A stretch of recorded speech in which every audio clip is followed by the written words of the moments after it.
Hi there, Trina here. A few months ago, I created these handy little people icons in PowerPoint and shared them with the eLearning Heroes community as a free download. And since then, I've gotten several requests to explain my process for creating these icons. So I thought I'd take a few minutes to walk you through the process. So before we get started, I'm using PowerPoint 2013.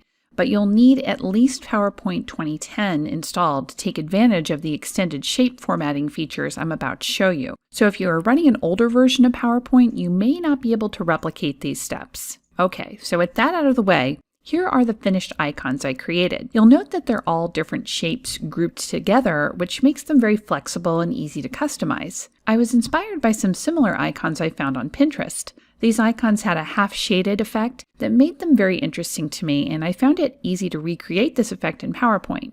So let me show you just how to do it. First, let's start with an oval shape, and we'll fill it with this tan color. This is going to be our base shape for the head of our icon. Now I'll copy that shape using Ctrl-C to copy and Ctrl-V to paste. Then I'll just recolor the second oval with a slightly darker tone of the same color. Now I've got two nearly identical ovals, but what I want is essentially for this darker oval to be cut in half, so I get kind of a facial shape that's an oval but with a two-toned effect. That's where I'm going to use another drawing shape, essentially a straight edge, to slice this darker oval in half.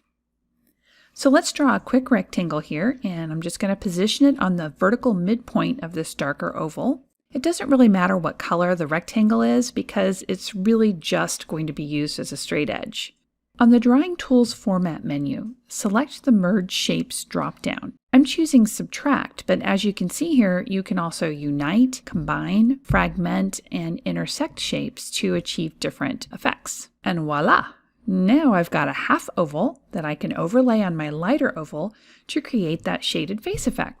This simple, very powerful technique of subtracting shapes from one another is about 90% of the effort that goes into creating these icons and their accessories. So now let me show you how I created the hair for my people icons, because this is a little more freeform and imprecise than what we've been doing. I use PowerPoint's Curve Line tool to create most of the hairstyles for my icons. Honestly, there's really no trick to it. Just select the curve line and click periodically to draw some curved shapes that vaguely resemble the contours you see in different textures and styles of hair. To close off the curved shape, simply connect the endpoint with the starting point. And from here you can fill, stretch, and combine these amorphous shapes to form something that looks like a good head of hair. I found it helpful to overlap my shapes on the oval head shape as I made small adjustments to their size and position. As long as the shapes you're creating are in scale with the icon's head, you really can't go wrong here, so just play around with this a little until you get the effect you're looking for. You can even arrange some darker shapes behind the lighter ones to mimic depth or layers of hair. Generally, I find the simpler the shapes, the better, since these icons are really designed to be very clean and simple looking. To create the shoulders, simply insert a rounded same-side corner rectangle from the Drawing Shapes menu. Just remove any outline fill, and then use the same process we used with the oval to achieve that half shading effect.